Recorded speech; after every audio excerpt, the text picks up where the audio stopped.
Hello everyone, নতুন একটা mini ব্লগে আপনাদেরকে সকলকে জানাই অনেক অনেক ভালোবাসা। সকালে ছাদে এসে মায়ের সঙ্গে আর তার সঙ্গে ঋষির সঙ্গে কিছু ছবি তুললাম। আর এদিকে মা আর ঋষি দুজনেই চলে গেছে ঠাকুর ঘরে।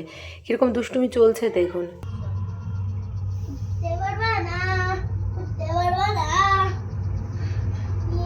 ঠাকুর ঘর থেকে আসার পর মায়ের রান্নাবান্না প্রায় শেষের দিকে। লাস্টে যে দুটো মেনু বাকি ছিল সেটা হচ্ছে মাছ আর মাংস।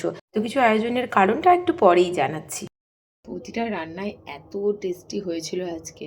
আর তার সঙ্গে যেহেতু আমাদের এখানে আজকে পান্তা নবান, কালকের আইটেমগুলোও কিছুটা ছিল, সেই সব কিছু দিয়ে জমিয়ে লাঞ্চ করলাম।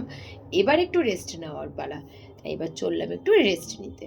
সন্ধে প্রায় হয়ে এসেছে, মা আর ঋষি চললো একটু গুঁড়ো গুঁড়ো করতে, আর আমি চললাম এখন ঠাকুর ঘরে ঠাকুরকে সন্ধে দেখাতে। সন্ধেই বসলাম পায়েসের বাটি হাতে নিয়ে।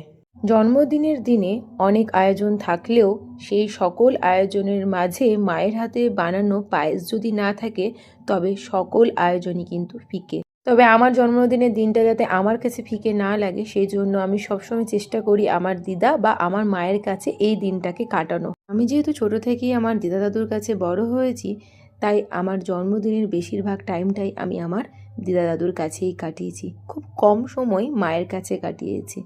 তবে যাই হোক, আজকের দিনে রয়েছি মায়ের কাছে আর মায়ের হাতে বানানো পায়েসটা হয়েছে জাস্ট অসম। রাত্রিবেলা এদের দুজনের কাণ্ড দেখুন। আর এরই সঙ্গে আজকে ব্লগটাকে এখানে এন্ড করলাম। বাই।